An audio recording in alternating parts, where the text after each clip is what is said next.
آپ کو پتا ہے پاکستان پورن فلمز یعنی فحش فلمیں دیکھنے میں پہلے نمبر پر آ چکا ہے، جس کی وجہ سے ماسٹربیشن، زنا اور دوسری گندی حرکات جیسے رات بھر فون پر باتیں، گندی تصاویریں اور ویڈیوز لیک ہونا عام بات ہے۔ ایک 14-15 سال کی لڑکی بھی آج کے دور میں موبائل اور بوائے فرینڈ رکھتی ہے اور کسی خبیث کے ہاتھوں چڑھ کر اس کی ہوس یا ویڈیوز اور تصاویر لیک ہونے کا نشانہ بنتی ہے۔ لیکن ایسا ہوتا کیوں ہے؟ مرد ہی آخر کمینہ پن کیوں کرتے ہیں؟ آئیں سمجھتے ہیں۔ ہمیں بنانے والے نے میل اور فیمیلز دونوں میں ہی ایک دوسرے کے لیے اٹریکشن رکھی ہے، جن کے ملنے سے ہیومن ریپروڈکشن ہوتی ہے اور دنیا آگے بڑھتی ہے۔ بالغ ہونے کے بعد میل اور فیمیلز دونوں میں ہی ایک دوسرے سے اٹریکشن کے لیے ہارمونز بننا شروع ہو جاتے ہیں، جس میں میل 14 سال کی عمر تک اور فیمیلز 8 سے 12 سال کی عمر تک بالغ ہو جاتی ہیں۔ ایک میل باڈی یہ ہارمونز فیمیل باڈی کے مقابلے 30 گنا زیادہ پروڈیوس کرتی ہے، یعنی مرد ذات پر یہ شہوت 30 گنا زیادہ حاوی ہوتی ہے۔ اور ہمارے ہاں شادی کی عمر 25 سے 30 سال کے بیچ ہوتی ہے، یعنی 15 سے 20 سال تک انسان کے جسم کو اس چیز کے لیے ترسایا جاتا ہے جسے اللہ نے 12 سال کی عمر میں ہی حلال کر دیا تھا۔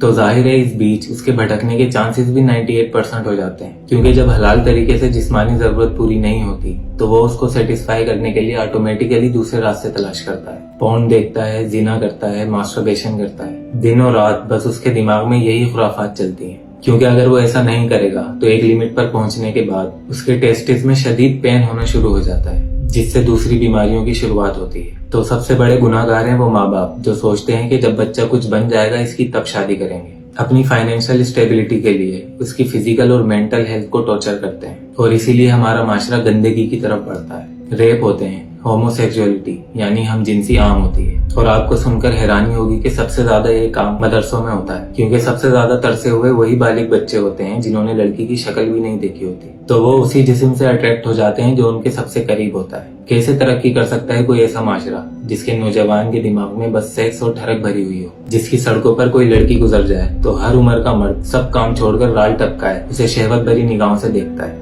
جہاں عاشقی معشوقی میں جانو مانو کر کے فون پر راتیں گزاری جاتی ہیں، جہاں انسان کا سب سے بڑا خواب دھوم دھام سے اپنی پسند کی لڑکی سے شادی کرنا ہو، جہاں اپنے بچے کو سیکس ایجوکیشن دینے میں شرم محسوس کی جاتی ہے۔ دوسرے ملکوں میں تو زنا عام ہے، لیکن وہاں سیکس ایجوکیشن بھی عام ہے، اس لیے ان کا دماغ اس چیز کو ایکسپٹ کر کے دوسری چیزوں میں بھی کام کرتا ہے۔ اور ہمارے ہاں ویسے تو اس بارے میں بات کرنے کو بھی بہت برا سمجھا جاتا ہے، لیکن بند کمروں میں ایسے کام ہو رہے ہوتے ہیں کہ شیطان بھی شرما جائے۔ اگر آپ ایک اچھا معاشرہ اور اپنے بچوں کی ترقی چاہتے ہیں تو ان کی شادی 18 سال سے پہلے کروا دیں، تاکہ ان کا دماغ دوسری چیزوں میں بھی کام کرے، جس سے وہ باقی دنیا سے کمپیٹ کر سکیں، اور ایک عام پاکستانی کی طرح ہیومن ایوولوشن کے نام پر صرف بچے پیدا کرنے کے علاوہ بھی کچھ کام کر پائے۔ پھر شاید کسی ایک آدھ چیز پر میڈ ان پاکستان لکھا ہوا مل جائے۔ اگر یہ نہیں کر سکتے تو کم سے کم انہیں سیکس ایجوکیشن دیں، گڈ ٹچ اور بیڈ ٹچ سمجھائیں، انہیں بتائیں کہ جب تک آپ کی شادی نہیں ہو جاتی آپ نے اپنے جسم کو کن چیزوں سے دور رکھنا ہے، تاکہ وہ آپ سے کھل کر بات کر سکیں اور گھر سے باہر کسی کی درندگی یا گھر کے اندر انٹرنیٹ کی گندگی کا نشانہ نہ بنے۔